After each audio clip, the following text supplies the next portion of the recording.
Каракулжа райондук мамлекеттик администрация башчысы Аким Кулубаев Тамир Садырбекович жана райондук деңгээлде мекемелердин жетекчилери 2 март күнү Карагуз айыл өкмөтүнүн тургундары менен жолукту. Карагуз айыл өкмөтүнүн башчысы Мамишев Дагыбек Алимбекович 2022-жылы аткарылган иштер тууралуу маалымат берип, элдин суроо талаптарына жооп берди. Иш-чарага Карагуз айылдык кеңешинин депутаттары, мектеп директорлору, маданият үйүнүн башчысы жана жергиликтүү тургундар катышты. Карагуз айыл өкмөтүнүн башчысына алгач эле Насирдин Алтын күрөк айылдарын жарыктандыруу талабы коюлду. Ал эми өкмөт башчы 2023-жылкы бюджет каралаары менен бул маселе планга киргизилээрин билдирди. Ошондой эле кооптуу аймакта жашаган айыл тургундары өз көйгөйлөрүн айтып, өкмөт башчыга кайрылышты. Иш-чаранын акырында Карагуз айыл өкмөтүнүн социалдык, экономикалык жактан өсүп өнүгүшүнө салым кошкон жергиликтүү тургундарга Карагуз айыл өкмөтүнүн ардактуу атуулуу наамы ыйгарылды жана Карагуз айыл өкмөтүнүн ардак грамоталары тапшырылды. Саламатсыздарбы?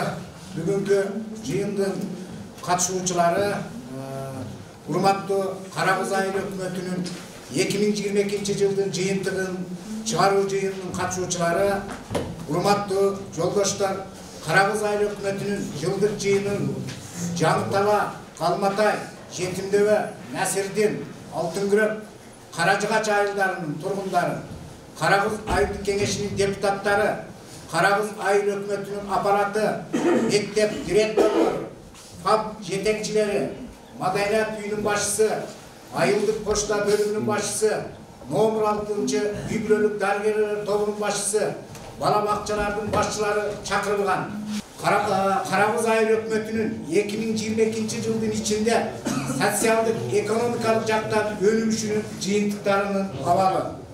Карагуз айыл өкмөтүнүн 2022-жылга киреше бөлүгү 14.770.400.000 сом болсо, аткарылышы 16.556.900 сом. Же болбосо 1.786.500 сомго башкача аткарылган. Мунун ичинен жергиликтүү бюджет 515.900 сом болсо, факты 7.102.800 сом. 1.786.500 болуп, дотациянын көлөмү 57% болуп, 2021-жылга салыштырмалуу 7%ке азайган. Эми буларды биз айылдарга бөлгөндө, Жаңытала айылына 26.000 сом, Калматай айылына 90.000 сом, Жетимдөбө айылына 45.000 сом, Алтын күрөк айылына 135.000 сом, Каражыгач айылына 120.000 сом. Мектептерге бөлгөндө Мызыбраев 430.000 сом, Калматов 182.000, Сурамбаев 152.000, Кеңеш 63.000, Түшүнүк 183.000, айылдык оорукана 35.000, ФАП Жетимдөбө 16.000, бала бакча 60.000 Жаңытала, бала бакча кат 60.000 сом бөлүнүп иштетилген. Урматтуу бүгүнкү жыйындын катышуучулары, мынабы күздүк эги боюнча жалпы Карагуз айыл өкмөтү боюнча слайдта турат 1490 гектар жерибиз бар. Бул жерде Жаңытала 291, Калматай 303, Жетимдөбө 310, Насирдин 138, Алтын күрөк 125, Каражыгач 328 жалпы айыл аянттарыбыз бар. Бул жерде Карагуз айыл өкмөтү боюнча күздүк айдоо Жаңытала 30, жаздык айдоо боюнча Калматай 30, Жетимдөбө 30, жалпы 90 айдалган. Күздүк бугдай 30 гектар, өзүңүздөр көрүп турасыздар слайдта.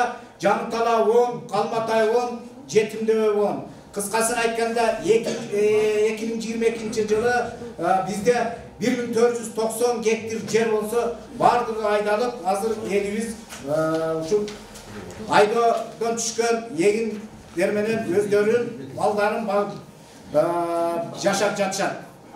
Мынабы жылкы жана бодо малдарды идентификациядан өткөрүү. Айылдык аймакта биздин Карагузда 3538 ири мүйүздүү малыбыз бар, 2264 жылкыбыз бар, 11838 майда жандыктар катталган.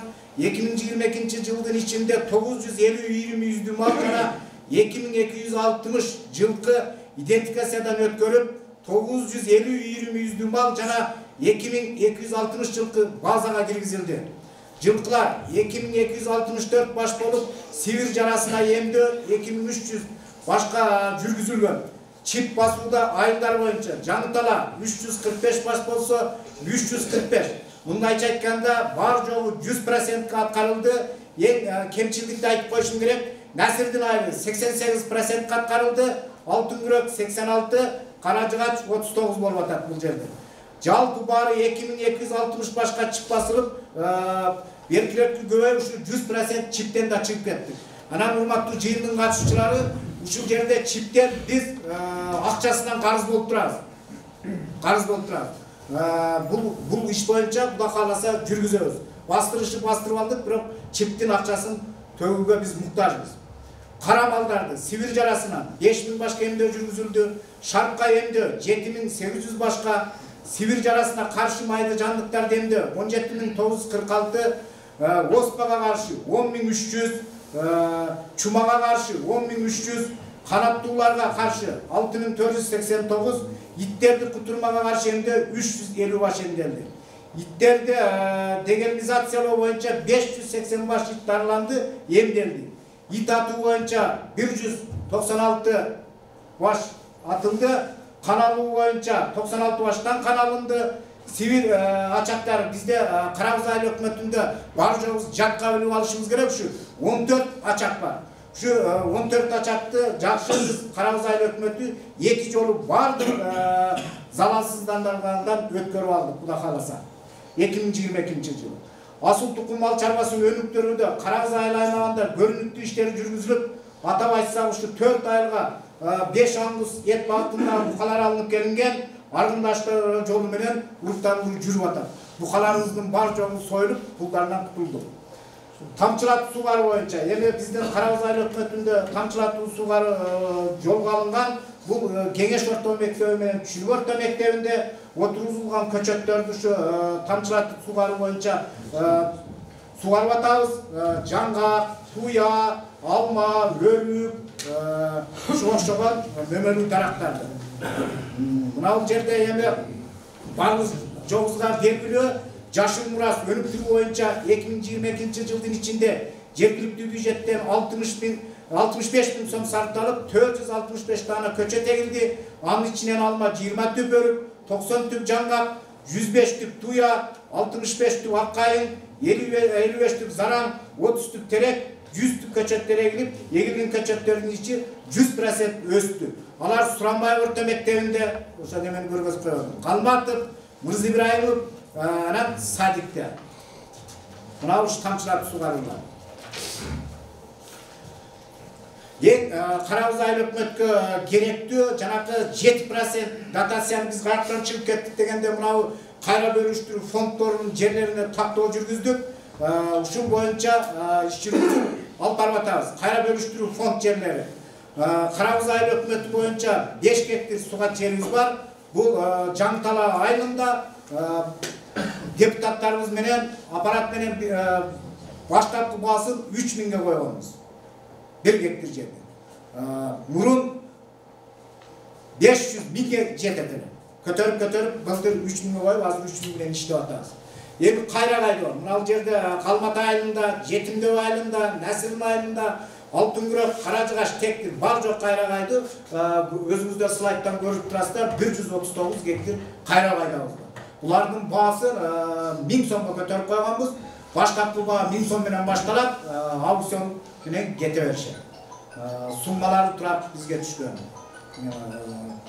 Жалпы айыл өкмөт чогорундарыбыз да ошондой, чогорундарыбыздын да баасы, баштапкы баасы 1000ден, өзүңүздөр слайдтан көрүп турасыздар.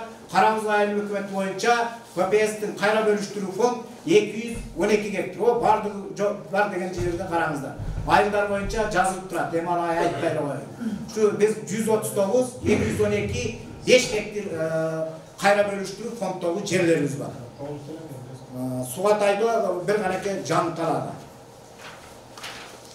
Санарып аймак маалыматтык тутуму азыр заманбап болуп атат. Карабыз айыл өкмөтүндө 1115 кожолук бол, кожолук толугу менен 100%ке аткарылган. Бар жоғы саналипке кирген. Халкы айыл өкмөт боюнча 6342 болсо 4785 адам каттоодон өтүп, азыр адамдардын ушу 76,44% саналипке киргизе алды. Камсыздандыруу боюнча айыл өкмөткө 193 план берилген, 194 үйдү камсыздандырып 100,11%ке аткарды. Халыкты көмүр менен камсыздоодо айыл өкмөттө калкты көмүр менен камсыздоого 2 айда топ база ачканбыз. Бар жоңуздарга маалым, биринчи топ базабыз Жаңтала айылынын гаражы деген жеринде, экинчи топ база Калмат айылынын Кызмазар участогунда. Кышы менен ушул жерде көмүрлөр сатылды. Жерлерди трансформациялоо боюнча Кыргыз Республиканын министрлер кабинетинин ушу 2022 жылдын 10-январындагы номер 1 тескерisi менен иштедик. Карабулжа районунун мамлекеттик администрация тарабынан буйрук чыккан, ушу 18 гектар 20 сотик жерге азыр иш жүрүп атат. Андан кийин 291 токтом келген. Ошол 291 токтом менен биз иштеп райондо комиссия, айыл өкмөттүн комиссиясы азыр 62 үйдү тактап, документин растап, ошолор мыйзамдаштырылсын деп айыл өкмөткө Карабыз айыл өкмөттүн Facebook'una жарыялап койду. Эми мынау заманды бар жоңуздар билип атасыздар, 109 деген токтом чыккан. Ошол 109 токтом менен да иштеп атабыз. Мында биз айыл өкмөткө аябай күч келип атат, мыйзамсыз курулуштарды жөнгө салуу боюнча. Кандай иштер аткарылды? 2022 жылдын 1-апрелинде жер улуттук маанилер жөнгө салуу жөнүндөгү номер 21 мыйзамынын Кыргыз Республика министрлер кабинетинин 2022 жылдын 1-апрелинде жер мунапысы боюнча иш жүргүзө алдык, иштерди аткардык. Мыйзамсыз ээлеп алган жерлерди айыл өкмөттүн муниципалдык менчигине алып атабыз. Муниципалдык менчигине алып атабыз дагы китептерин жасап айыл өкмөттүн архивине тапшырып койдук. Мынау Кызмазардан дагы мурун-дагы 30 сотик жер алдык эле, Жаңталада 1 гектар жер алганбыз, кече жакында дагы 30 гектар жер алып, жаңы ишкана ачуу үчүн даярлап койдук. Статистика боюнча Карабыз айыл өкмөтүнүн аймагында 2022 жылга карата 20 үйдүү мал 3538 баш, анын ичинен уйлар 1641 баш, коечки 11838 баш, анын ичинен тубары 8740 баш. Жылкы 2264, жана эле айтып кеттим, үй канаттуулар 5576 болуп, дагы катталган. Эми мынау статистиканы көргөзүп эле койбойлу, баарын айтып отурганда эме болуп калып атат. Социалдык иштер боюнча айтып өтөйүн. Социалдык иштерди ачкын. Айылдык аймакта жакырчылыктын деңгээли 24% түздү, 44 жарым жетимиз бар, 15 бала ДСП орусу менен оруйт, андан сырткары 154 бала ата-энеси экөө тең миграцияда жүргөн балдары. 208 үй бала, 270 бала үй бүлөгө көмөк жөлөк пул алышат. Жергиликтүү бюджеттин эсебинен 18 үй бүлөгө жардам берилген. Жалгыз эле Кулчакова Халидага 3000 сом, Өчманова Салимага 2000 сом жардам бергенбиз. Карабыз айыл аймагы боюнча жакыр үй бүлөлөрдү кышка карата көмүр менен камсыздоого 20 000 сом акча каражаты бөлүнүп берилип, азыр биздин топ базабызда дагы көмүрлөрүбүз бар. Муктаж болсо алышат. Мокат районунда балдар лагерине 1 бала жиберилип, 2000 сом акча каражаты бөлүп бергенбиз. Калкты жакырчылыктан чыгаруу боюнча Карабыз айыл аймагы боюнча 5 жаранга 100 000 сомдук саан уйлар алып берилген. Демөөрчүлөрдүн эсебинен, депутаттардын эсебинен 5 жаранга 100 000 сомдук уй азыр пайдаланып атышат. Кез-кезде айыл өкмөт кабарланып турабыз. Эми урматтуу бүгүнкү жыйындын катышуучулары 2022 жылды жанагы бюджетке карата өзүбүз планды түзүп алып, айылдык кеңешке бекитип, иштерди аткарып, ошондой жетишкендиктерге жетиштик. Эми Карабыз айыл өкмөтүнүн 2023 жылга карата алган милдеттерибиз. Алдыбызда милдеттер аябай турат. Биринчи, Карабыз айыл аймагындагы айыл чарбасында жараксыз жер салыгын жана салык эмес төлөмдөрдү көбөйттүк. Мында биз эң жанагы 109-чу чыккан жарлык токтом менен иштейбиз. Президенттин жарлыгы. Жанагындай ППСтин жерлерин иликтеп тактап чыгабыз. Экинчи, Карагыз айыл аймагындагы айылдардын ички жолдорун оңдоп түзөөдөн өткөрөбүз. 2 айылыбыздын ички жолу өтө олтурат. Оочунун жолу анан Карагыз айыл аймагына Насирдин, Жетимдөө, Калматай, Каражыгач айылдарынын чоң жерлерин жолдорун оңдоп түзөөдөн өткөрөбүз. Жетимдөө айылында бер участкасында мал суу ичүүчү каптажды курабыз. Карагыз айыл аймагындагы айылдарда ички арыктарды жана каналдарды оңдоп түзөөдөн өткөрөбүз. Аймактагы ар бир айылга жер шартына карата бак-дарактар, көчөттөрдү отургузабыз. Жетимдөө айылындагы ФАПты капиталдык ремонттоодон өткөрөбүз. Мына арс менен иштешип атабыз, Кудай кааласа элдер иштеп атат, жактырып калса өтөт.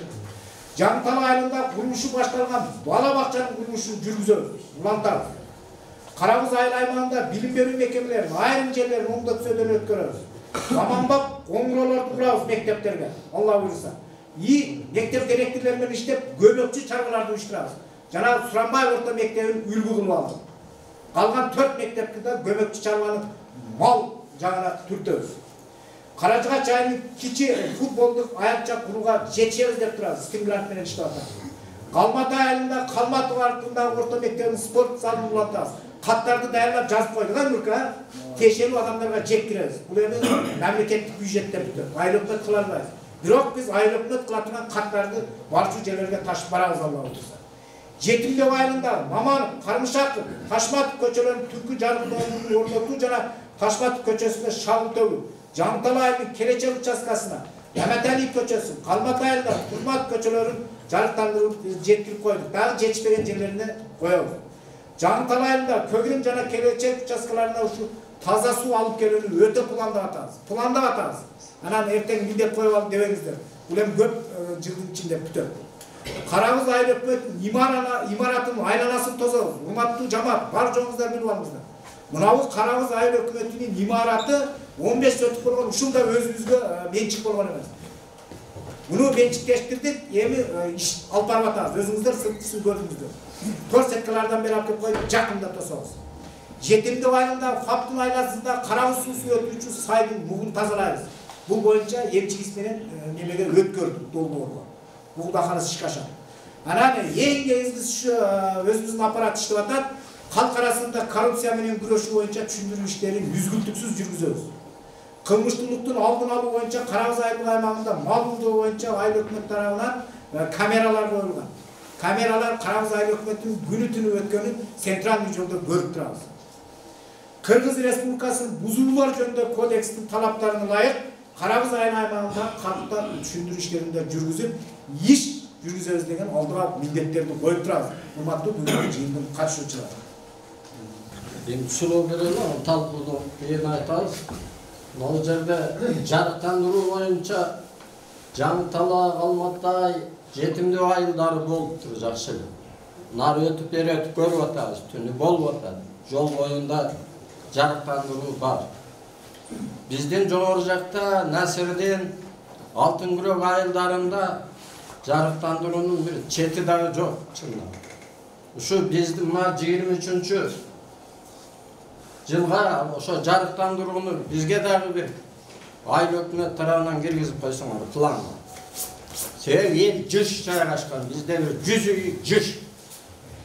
Ол шаардыкта 8 сотуктен жайгашкан. Ошону эске алып киргизип койсоңуздар. Урматтуу Пайзи Бербай агай, биз алдыга койгон милдеттерге кошобуз, Алла буйруса, протокол жазылып атат. Азыр сиз айткандан кийин планга сөзсүз киргизишибиз керек. Бүгүн ушундай пландарды алып карабыз деп жыйын кылып атабыз. Кудай каалап насип кылса, Насирдин Алтын Күрөк айылга бөлүнгөн бийик бюджетти биринчи жарыктандырууга бурабыз. Биринчи жарыктандырууга жазып алдык, Кудай кааласа. Өз аппаратында сүйлөшүп, айыл кеңештин депутаттары менен жарыктандырууга. Чындыгы сиздерге жогору жетеле. Алматай, Жетимдөө, Жаңталада иштеп келатабыз. Сиздерге да жетебиз. Рахмат. Кудай кааласа. Суроо болсо бериңиздер. Урматтуу жыйындын катышуучулары, мына мектептерде иш болбой атат, айылдарда иш болбой атат, көчөттөр эгилбей атат, жаз кайдоолор эгилбей атат деген болсо талкууга өтсө. 2022-жылда эми жакшы эле болду. Отуруп кыландык, себеп болгон ишти болгондо айтып чакырдым.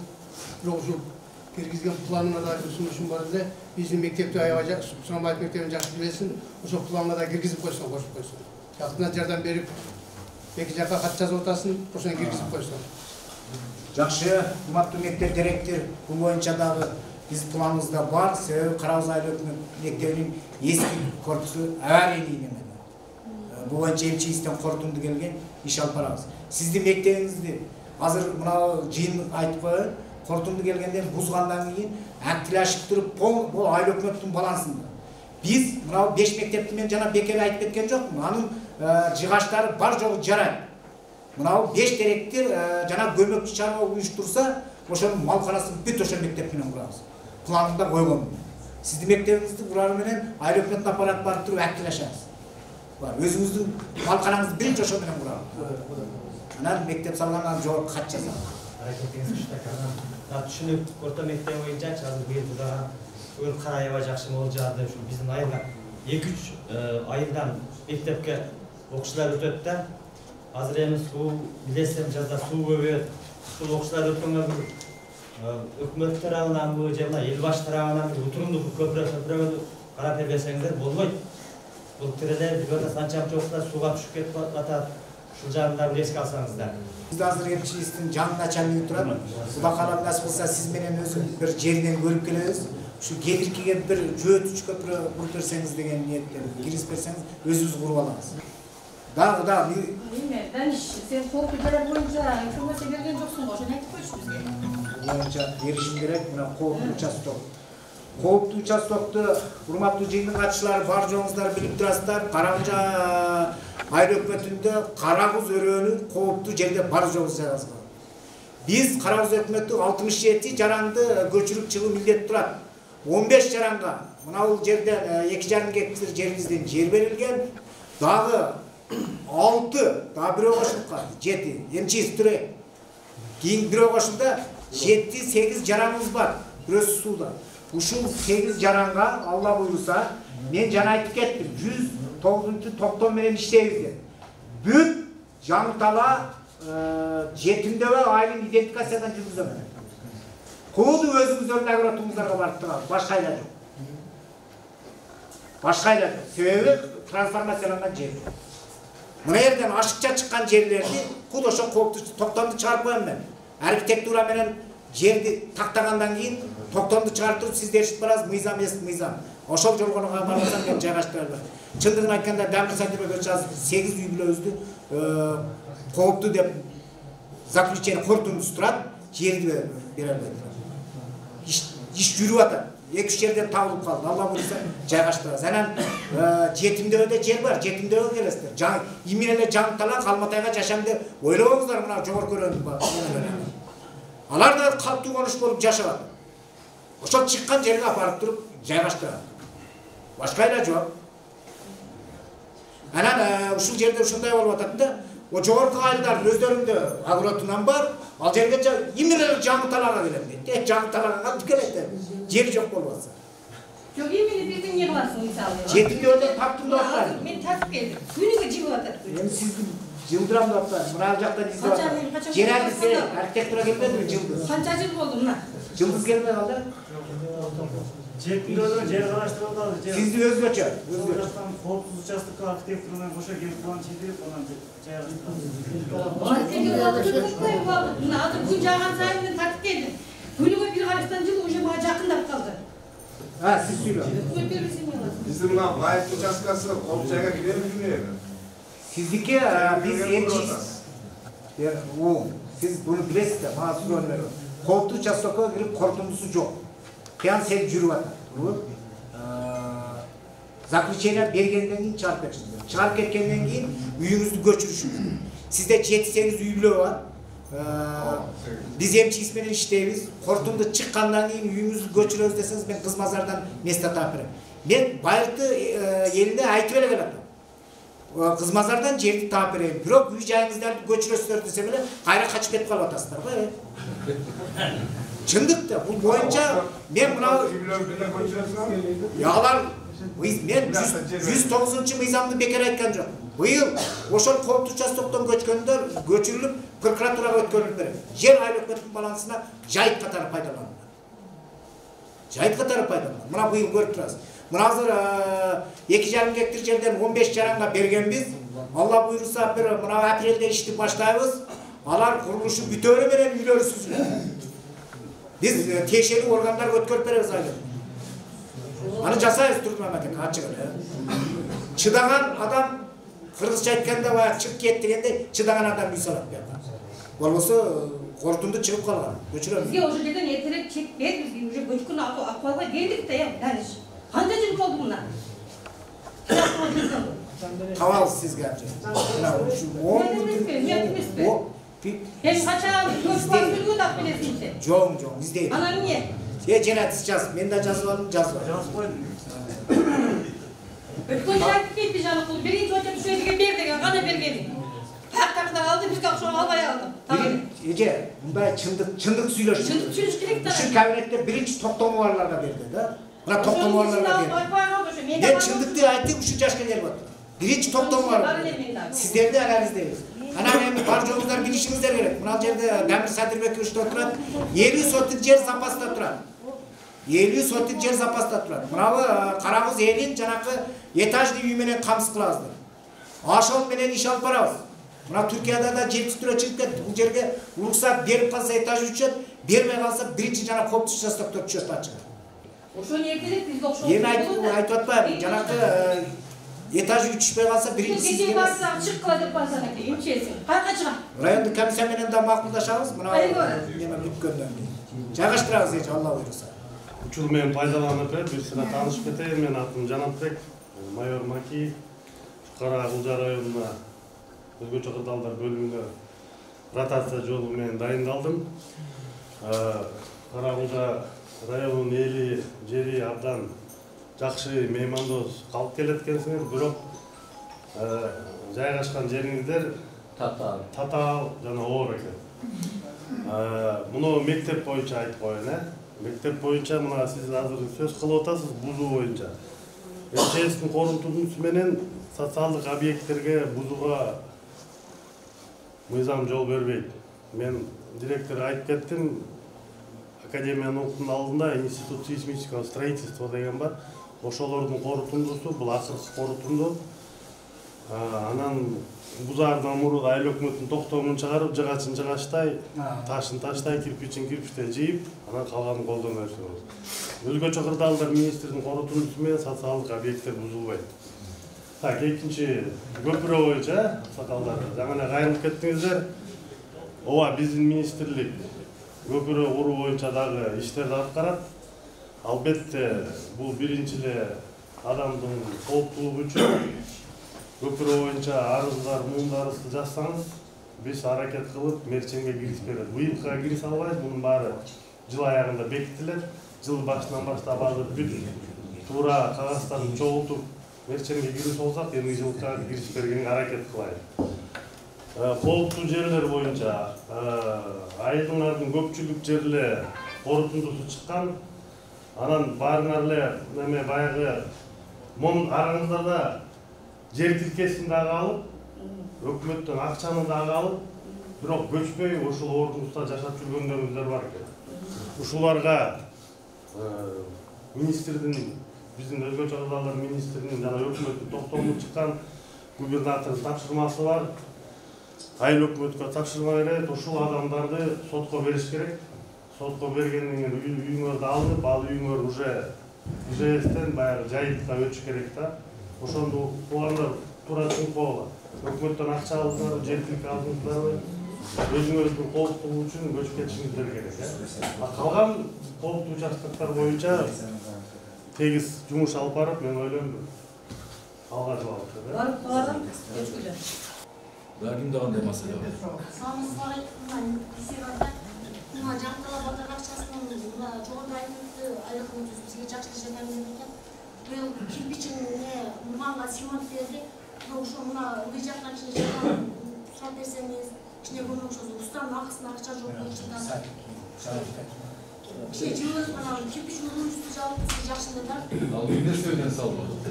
Бул жеке ишкер аркылуу башталды эле. 1 milyon akça. 1 milyon akça meyim. Al kirpiçiye düşkön bürö 100 bin akça vergen al menen kirpiçler düşürüp aldı minçe. Yok şu umurganga emi dahot joklar. Em blok negiz aylıkla koyu iş bilmesine koydu puanına çıkar. Daha fazla tutup kalsa oyak bekten jardan bozuk işte canını salsın. Yok, demir çalışkanda enda konsepti sol boyda. Al 1 milyon akça verdi al iş kanca işte geçti bekliyor. Bu boyunca demirçi 1 milyon akça vergen, fundamentin şu jergilikti balдар koyup verdi, kirpiçi taşınıp geldi. Siz arkulu, biz arkulu, el arkulu kat dayardalıp oblastық фондқа бергенбіз. Жаңғылықтың тампысында тұрады, шундай бір инвесторлар келіп қалса, жардам береміз деген уәдесі бар. Кейбір магазинге чейінле барып қайтып отыр, ақыл айымдық жолдарды, ішкі жолдарға көңіл бұрбай етеді. Қазір күзде біздің балдар қол менен бар жолда батқан атөбегін тұпырақ таштап күзде қышқа чейін азық үш мезгілге чейін жақсы болды. Кече мынау жаған жақ қар ерігеннен баштап ошо машина жүре алмай қалды ішкі жолда. Шуға бір көңіл берсеңіз. Бұл бойынша урматтуу жыйындын катышуучулары ички жолго айыл өкмөттүн бюджетинен бөлүнөт. Мен айыл башчылары менен иштеп атамын. Жана жыл жыйынтыгын айтып атканда да айттым. Биз ички жолдорду айыл өкмөт бюджетинин эсебинен элди уюштуруп иштөө деген мындайча айтканда закон бар. Айыл өкмөт сиздин айылга бөлүнсө айыл башчыңыз менен айыл өкмөткө билдирип алып келиңиз, депутаттарга бекиткенбиз, ошол акчаны тендерге коебуз, шагыл төшө жолун баштайбыз. Мен жана айтып кеттим го, оочулуу жолу. Оочулуу жолу да сиз ошого киресиз. Биздин планда бар. Тендерге коебуз, тендерди. Жанагындай акча бөлмөй жок, ачык айтып коеюн. Мындай ылбайлык берди. Биз айыл акча чогултуп, жана силеркасын күйүп берели. Анан ДЭУ тарабынан техника бериңиз деп. Урматтуу Талант мырза, мен ошонун пландап айтып атпайм. Айтып келиштен өкмөттүн планын коюп, ошол ички жолдордун көйгөйүн түшүнүп, ички жолдорго акчаны бөлдүргөн. Мен ошону тендерге коёмун. Четкенге чейин төгүлөт, калганын демирчилер менен иштейбиз. Айыл бул жерге отурбайбыз, биз ошого чектеп атабыз. Эми берден мындай урматтуу туугандар, деп жок дебейт. Мына ички жолдорго деле бюджеттен шагыл төксө, салеркасын куюп берсеңер деп техникасын берет. Эч качан жок дебейт. Канча айылга демирчилердин эсебинен, айыл өкмөттүн эсебинен ички жолдорго шагыл төккөндө мына депке салеркасын куюп берет деп постоянно барып өктүрүп берип атпайбы? Булар жок дебейт да. Булар сырттан келген жок, өзүнүздөр жыйынттар иштеп аткан. Бизде бул боюнча Карагыз айыл өкмөттө практика бар, айтып кетиш керек Сайпакка турму. Каражыга жайлык кудушунда айыл өкмөт менен маселатташып баш аягына чейин төлөп. Сиздерди да ошол жолго алып баралы деп мына айыл башы менен пландап атам. Биринчи өзүбүз баштайлы деп атам айыл өкмөт. Чеккен жер, анан калган сиздер улап кетесиздер. Кудай кааласа, ашат. Урук боюнча, кредит боюнча суроолор барбы же? Урук боюнча катары айтайлы. Урук боюнча айтып кетсек 2022 жылы жазда 9 тонна 705 тонна урук алып жаздык сеттик. Анан 2022 жылы август айында, ана 2023 жылы август айында 2 жол төгүп бересиңер деген да. Анан элге маалымат ошондой жеткен. Баардыгына. Эккенен марын ушундай маалымат. 2022 жылы төгүп беришти. Ана 2023 жылга ошого неметсек, азыр кварталга деп бөлүнүп калгандан эми чындыгында элге да жеткизе албай атабыз. Эми ушундай болуп барып айтсак, олар айтты биз кварталны кылып беребиз, банктын системасы ушундай деп. Ана департамент автылар да кайрылып отурасызбы? Кайрылып, яка ушундай деп атат, бизде атат. Десек, эми муну сүйлөштү өтөлөм квартал болуп бөлүнүп калса нетсе, ошондой төлөнөттөр. Кийинки мына улуттар неме болот dedi. Эми ал 2022 жылы майлем кертем квартал болуп. Элде мен узун чоң деп төлөп атабыз. Бирок элдер дагы айтып атат да, сен эле өзүң бөлүп койдуң деп көпчүлүк айтып атат экен. Кийинки улуттар неме болот? Стабилдүү жакшылап бекитип берсеңиздер. Эми куда калса элдер алып атат, эгип атат. Ошону ана мен сурап турган да. Экинчиси, бизде Калматай айылында 2 бичка арык бар. Oyuncularında 7 kilometre, ama Murton Karpı'daki Nakalman'dayım içinde izleyen 4 kilometre. Yine bu Murton Karpı kıyla tüzün jakşı desek olur, benim üçüne tıkıyorum. Marko Koytaş kanalına 7 kilometre arığız, Айыл өкмөтүн алда жетпейт, элдин да алды жетпей турган неме жетип калган. Сен барып чогулайын деп калдың. İçine kadar su жетпейт, же өтпөйт, көргөн жерге өчүктө. Ушунун алдында канал немеге өткөзүп берсек, ушундай жолу баардыгы кандай жасап болот. Өтө айласак колго жетип калдыктар. Кандай кайрылабыз, сизге кайрылуу менен кайрылабыз, же өкмөт менен ушинтип келиштик кандай неме жол боюнча барып астынан өтүп киши таралайбыз. Өткөндө министр эмне ошол ички чарбал каналдардагы оостун балансына өткөрөлү деген проекти менен азыр быйыл 23-кө 4 районду пилотный кылып кабыл алды. Азыр көрөлү деп кандай жыйынтык чыгат деген. Эми Кудай кааласа Алладан эме тилеп тура эле, если өтүп калса бизге өтөт. Муну бирок быйыл эмес. Жок, биз илешпейбиз. Ал чоң райондордо жанагы спасы көп райондордо. Биздин гектарыбыз деле туура келбейт, анан немебиз деле, жерибиз деле. Быйылча назданып турасыздар, бирок келечегине өтүп калат деген зор үмүт бар. Бурук боюнча айтып болсоңуз. Мындай да асыр. Ошол туура быйылкы жылы 60 тонна дагы жаздык үрөндү келди. Заявкасын берсеңер, мына 15-20 күн мурун айттым эле мен сиздерге, мына өкмөттөн турат. Bir kilogramның баасы 54 сомдун тегерегинде. Ал жактан бааланып келди. 3 жылдык мөөнөт менен Айыл банк аркылуу болот. Айыл банк аркылуу болот. Эми мөөнөтүн Айыл банкта ошондой жана критерийлер бар экен. Биз сунуш кылдык эле. Ар бир жылы августта 3 жылдык болсо августта, наркы жылдын августунда, наркы жылдын августунда 3 эле бөлүп бербейсиздерби десек, банктын жана келиштиктерде туура келбей калат экен да. Ушул жагын биз ошентип эле азыр касымдагы ошону айтып атат. Бизге дыйкандар үчүн деле жакшы болот эле да, жөн 3кө бөлүп койгон. Азыр буларга бөлгөндө кварталга бөлүп коет экен. Кээ бирлер сәл туура келбей калат да. 3 жылдык бөлөт менен дегендей кылып айттык эле. Ошол анан эми ички каналдарды демедебей эле өзүбүзчө эле кыргызча илгертип эле тазалап берген ушул тазалай берели. Бул эми эртең мына өлбөгөн жазга мына неме пулга жаз келет дегендей жаз деген келди. Тазалап эле жүргөнбүз, болгону 3,5-4 километр демелер бар. Эң деме дегендер кайерге десек эле ушул карабызда анча арыктар тазаланбай калат, башка кылбай калат дейт. Тазалап эле ийгеле жүрөбүз, кадим эмес. Болсо карап көрөбүз демесин, тазалап. Кеңештик туугандар, чоңду техника менен алышка болот. Кеңештик туугандар мына азыр көрсөңүздөр техникаларды чыгарып, бир техника жок азыр айдап чапкенде. Чыгарып айдап чапкан өзүңдөр жакын. Техникалар бар, жетчи. Үрөң бардыгында керек демелерде. Будай урук боюнча да маалымат берип койсоң. Будай уруктагы бар. Үрөң чарбада алгыла ошол.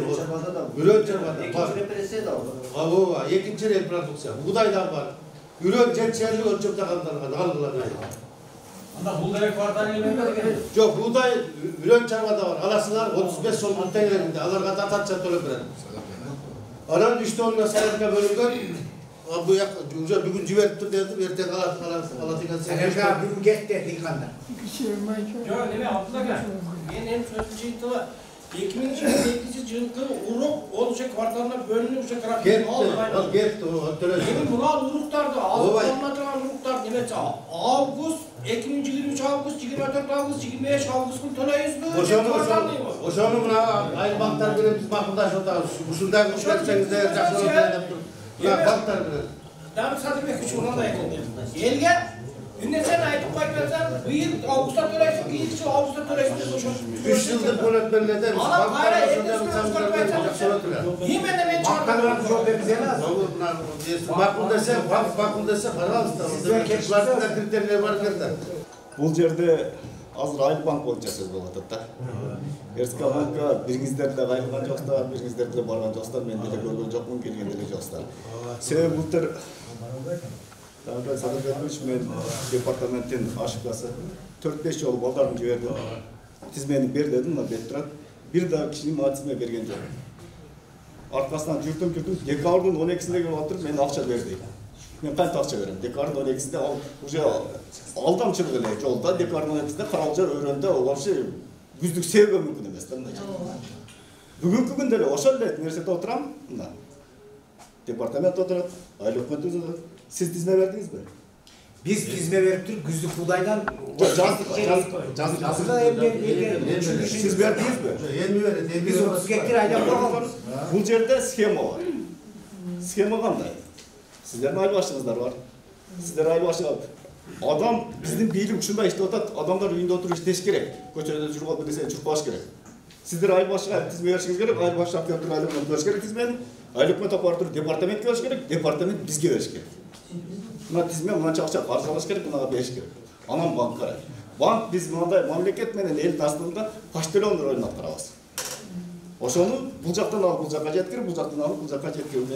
Урматтуу Бакыт Сайкович, siz aytқан регламент менен biz айыл башчы иштеп, ошол көйгөй болгон.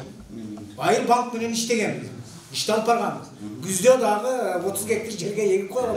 Ошону айтып атат. Баягы 3 немеде төлөтпөй бир алып коюп атат банктарды. Ана мен айткам, siz dedim келишимди түзүп атканда жанагы. Ошол кол койбойсузбу деп урушуп атам айыл башчы. Быйыл кол койбойт ачыгы. Ана сиздердин bir düşünüp kaldık da bu karapayım adamlar bilmeye kol koyu yürüttük. Bir kemçiliklerimizler var da 100 desem canlam, 99% doğru okuyasınlar. Kol koy desene o şeye kol koyasın. 10 yer görse 10 yerge koyasın. Rasılar erten uyumu alıp getirsin dese de koyuyorsun. Geçimlerinden bu ben hoca çıldasın. Tecrübem var. Bir adamdı birini serdele görüp toktauçu ben karap koyuncu diye. Allah'ın var şunda. Даже фамилияга турганын көрбөйсүңөр. Капоолоо ачык чындык ушундай. Туура, буну айтканыңызга кошулам. Ушуну карап, кичине мына кишинин айтканын туура эле, ошондо келишип, анан сиздерден да айыл өкмөттөн сизде банктын немеси бизде жогорку управлениядан совет директорунан коюп берет. Ошого ушу күнү келип отуруп ушу нерсени козго, алдын ала ошо группада азыктуу маселени ушулар көтөрүш керек. Биздин дыйкандар 3 айда бирден төгүп алып, будай пишпайт, оралбайт. 6 aydan keyin tөгөбайт. Bunun bizge жылына bir töten bulup kat menен кайнап коюш керек. Анан биз ошону байкадап барбаңыздар. Бизге эле берсеңиздер, биз ал жакка жөнөп коебуз. Мына элдердин талабы ушу боюнча жооп берет. Ошол нерселер аткарылбай атат да. Берде соцпомощта соцфонддор бар. Пенсия пособиялар боюнча суроолор болсо айтыңыздар. Пособия боюнча өткөн үчүн ошо турган кез келе албай калдык, ошону түшүндүрүп берип койсоңуз. Кандай адамдарга пособия чыгат? Пособияны айтасызбы же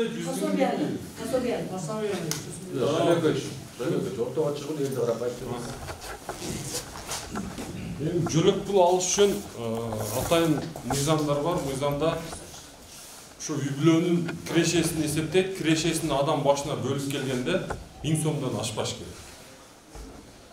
Бул биринчи талап. Экинчи талап машина техникалар болбош керек. Айыл чарба техникасы, же грузовой бир башка техника болсо чыкпайт. Андан кийин ишкер, жеке ишкер болсо, жана башкалар болсо чыкпайт. Эми кирешени ал жерде атайын өзүнүн немелери бар, формулалар. Жеринен баштап, малынан алган айлыгын бардыгын эсептеп чыгат. Ошонун баарын топтогондо адам башына бөлгөндө 1000 сомдон ашпаш керек.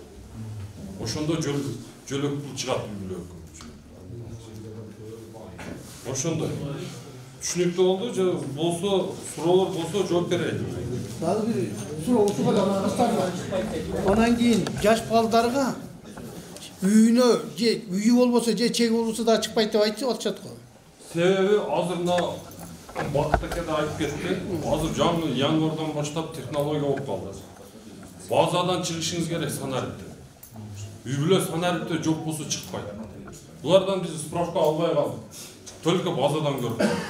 Үй бүлө мүчөлөрүндө бар болуш керек. Ошол жерден биз мисалы үчүн Асандын аялы, анын ата-энеси бардыгы санарипте болуш керек. Анан биз ошону алып туруп, түндүктөн бардыгын доходун немесин карап эсептеп чыгышыбыз керек. Анан санарипте жок болсо жок. Чеги болсо чыгабы? Санариптен чыгышыңыз керек айыл өкмөт базадан. 16 жашка чейин чыгат. Жана ошо ата-энесинин пенсиясы болсо чыкпайбы? Ата-энесинин пенсиясы доходко эсептелбейт. Эсептелбейт. Эсептелбейт. Айлыктар эсептелет, башка жеке ишкерлик, малы, машинасы, мүлктөр эсептелет. Анан пенсиясы эсептелинбейт. Анан бир балалууларга чыкпайт, бала кандай? Бир балалууга эгер немеси туура келсе чыгат. 1 балалуу, 10 балалуу, 1 балалуу, 10 балалуу жана критерийлерге туура келсе чыга берет. О жерде баласына ограничение жок. Анан жана Россияда жүргөндө, атасы Россияда, келин биякта болгондо да чыкпайт. Чыкпайт. Аларга кандай болот? Чыкпайт. Себеби ушундай мыйзамда Россияда жүрөт, акча таап атат, иштеп атат 90%.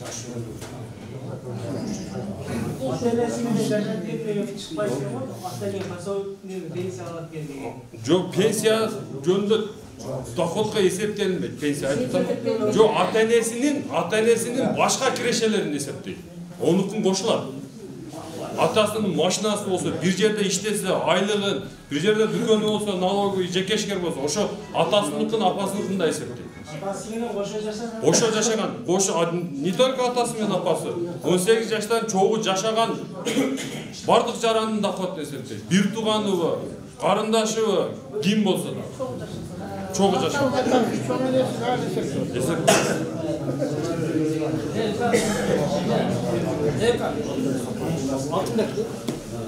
Мен мындай түшүндүм да сагатчы. Мисалы үчүн менин балам жери жок, үйү жок, малы жок. Мен өзүм иштейм. Баягы санарит боюнча балам менин үйүмдө катталган. А балага пособие чыгабы чыкпайбы ошондо? Менин не берем? Эгер сиздин доходдоруңуз болсо чыкпайт. Жок, ол өзүнчө бөлөк тилин кылып атпайбы? Онда бөлөк үй алганга жер жок болсо. Бөлөк санарит. Мындай ойлонсо бул да тегеректен өкмөт уюлду кылып атат. Онун ата-энесинин үйдө турат кийсе. Айланып бөлөк квартира керек болсо бана квартира төлөш керек. Эми компьютерде ошондо болуп койгон талап. Санаритте бир чыкса, ошо бир үйдө 4 семья бар. Ошо 4 семья. Атасынын малы бар, апасынын малы бар, пенсиясы бар. Чыкпайт. Атасынын машинасы бар, санаритте чогуу турат. Санаритте чогуу турат, чыкпайт. Бөлүп койсоң аны койбойт.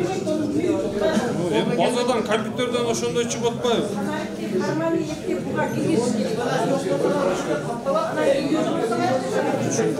Эми мына мен айтып коеюн, урматтуу жарандар, мына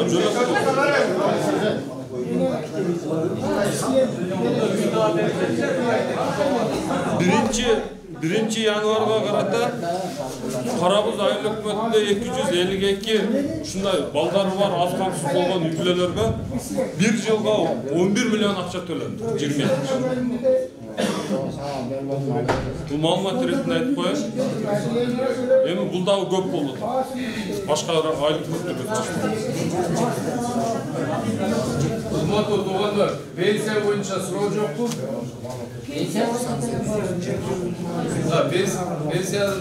Пенсионный фонд жетекчи турат бу жерде. Сот башчы мен берейин дедим эле, мындай кароосуз жалгыз адамдарга эме бар. Аларга биз карабай кыладыган болсо салып жана бөлүм бар. Диспенсер гана беребиз. Соцфонд карайбы? Диспенсер гана беребиз.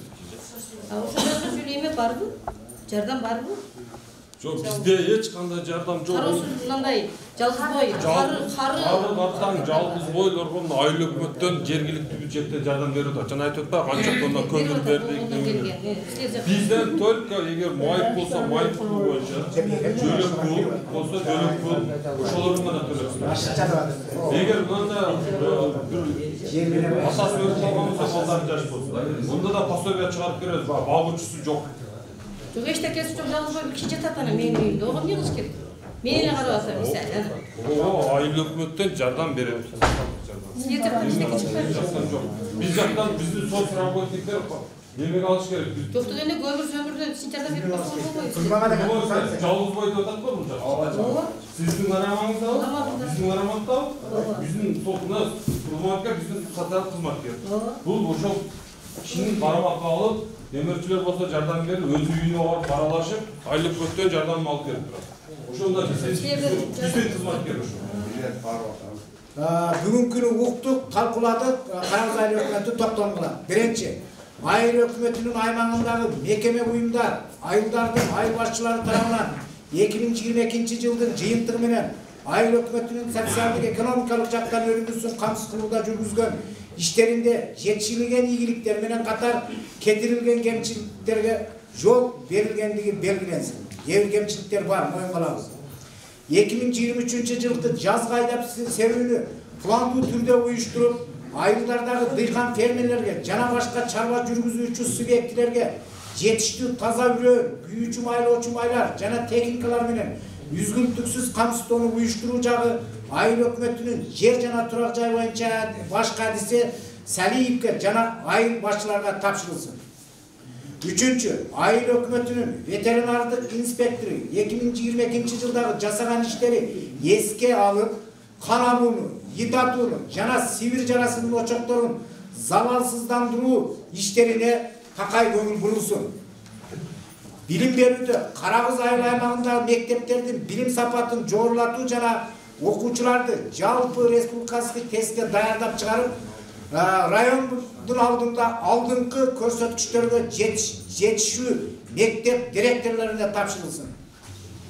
4-чү, Кыргыз Республикасынын мыйзамдарынын чегинде үй бүлөлүк медициналык тобу жана фаптар айыл калкын такай дары-дармектер менен камсыз кылып, балалыкты жана энеликти коргоо кызматын күчөтүп, санитардык кызмат аркылуу балдарга эмдөөлөрдү өз убагында жүргүзүү милдети, медициналык камсыздоону калктын калың катмарына жайылтуу, калктын укуктары жана жоопкерчилиги боюнча түшүндүрүү иштерин жүргүзүү, жугуштуу ооруларды алдын алуу, санитардык тазалык сактоону жакшыртып, медициналык тез жардамды камсыз кылуу жагы медициналык мекеменин жетекчисине милдеттендирилсин.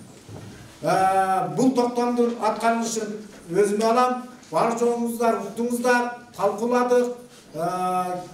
Тиешелүү адамдарга жеткирдик, тиешелүү адамдар колуна жетпегенге мен угуздум. Эми ушуну аткаралы деп туруп, кол көтөрүп кабыл алып койсок, ушу токтомду.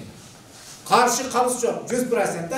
Буну деле Карагыз айыл өкмөтүнүн жарандары аппарат өзүбүз аткарабыз. Чоң рахмат. Бүгүн жыйындын катышчылары келгениңиздер үчүн чоң рахмат. Жетекчилерге бир коз сүйлөп коелу, атайы келишти. Районда. Урматтуу туугандар, мына Карагыз айыл өкмөтүнүн каймактары отурасың. Ушул мезгилге чейин ушул жерде маселелер чечилип келген Карагыздын. Дагы будан ары дагы ушул айыл өкмөт менен биргеликте чечебиз да. Кемчилдиктерин айтып, кандай маселе талаптар болот, жекече дагы кирип чечсек болот.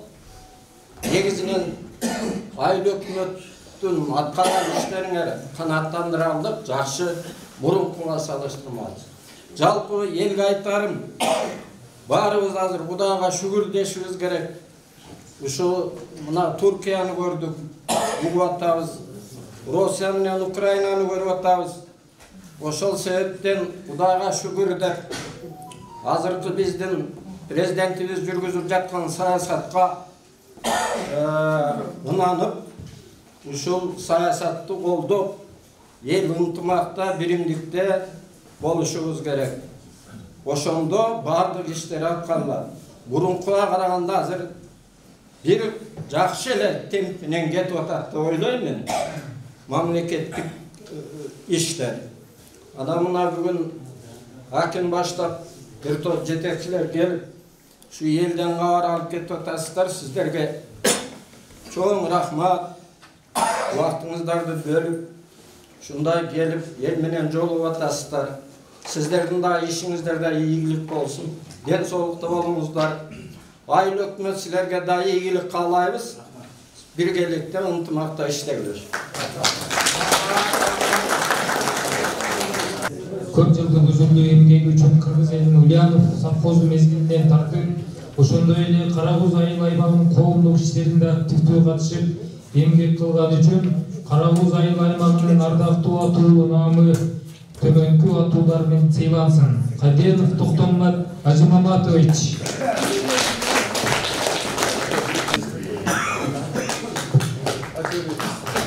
Абдрахманов Бекмамат Бургуевич,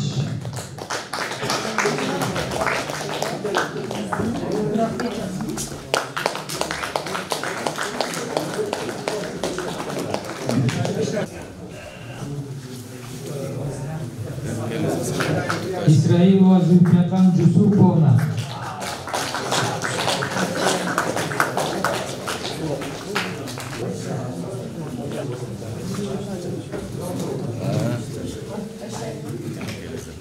Акчыбаева Зора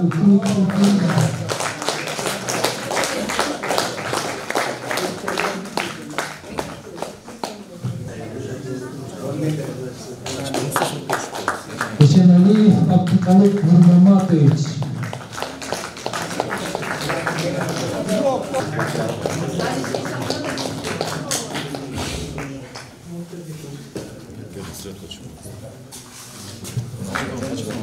Узыйраак.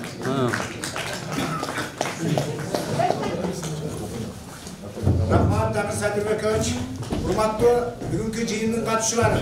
Биз мына Зуреже пенсияга чыгып, эс алууга жеткенден кийин Карабыз айыл өкмөтүндөгү номер 6 дарыканабыз жогорку билимдүү 2 дарыгерге муктаж. Биз айыл өкмөт Карабыз айыл өкмөтүнүн Facebook'una жарыялаганбыз. 2 дарыгер келип номер 6 дарыканага иштесе, жер турак жай менен камсыз кылып беребиз. Үй салаңбайбыз, жер турак жай. Жерлерди дайындап койгонбуз. 2 дарыгер келсе турак жер турак жай менен камсыз кылабыз. Бирок жогорку билимдүү болсо. Коомдук иштерде активдүү катышып, өздөрүнүн дейлөөчүлүк салымдарын кошкондугу үчүн төмөндөгү атуулдар ардак грамотасы менен сыйлансын. Аттокоров Талайбек Шарабидинович, Дадаев Жергалбек Акимбаевич,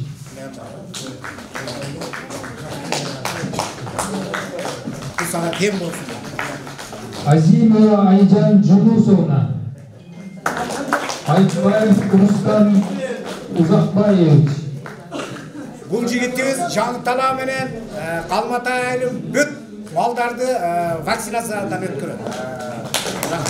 Ишеналиев Акибаев Нурмаматович.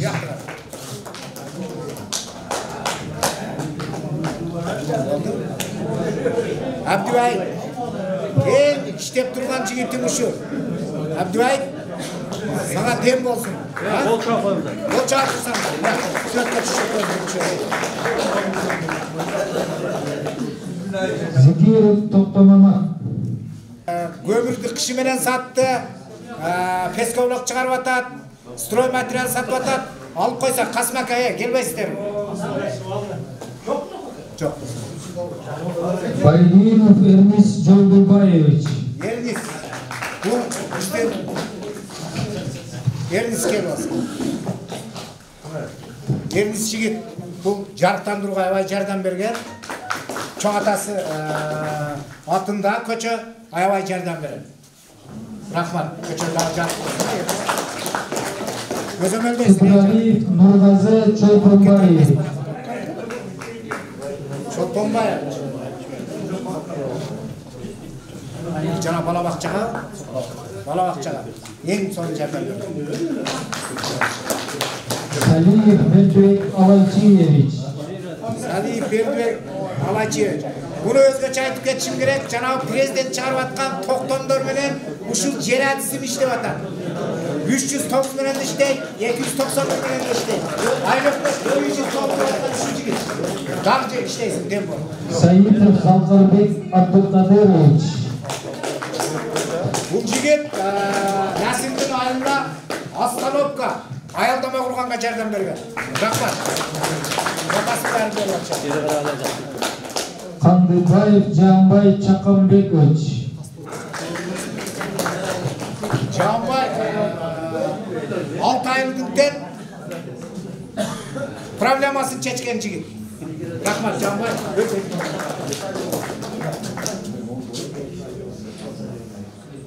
Жолдошев Айбек Амирбекович.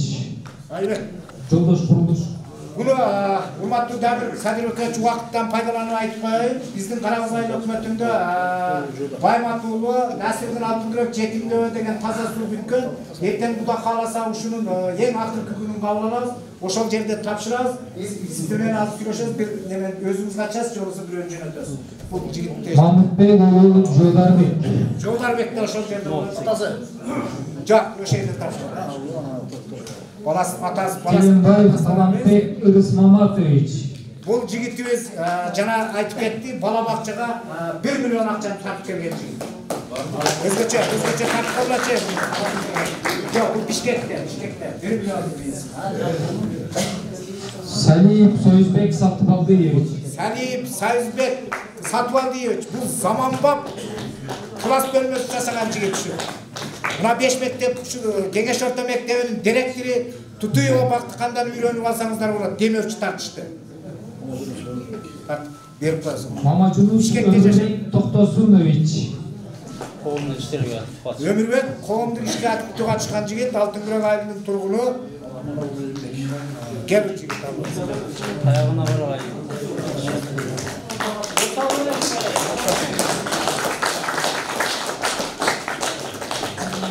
Өмірбек дағы жардан бересің. Елдің барын жайлауы үшін жігіт көшіріп барады. Алтынағат ұлы Елімбер.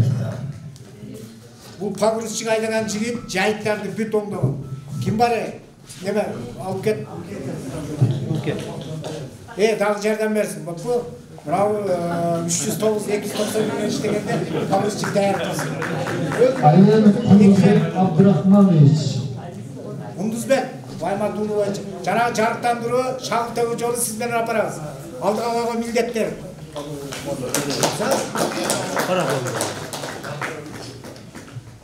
Abdükalil oğlu Kumarbek.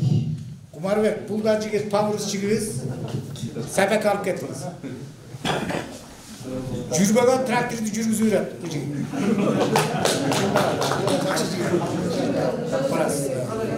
Қарауыз айылмағының Жанталайының жалпы жаштары.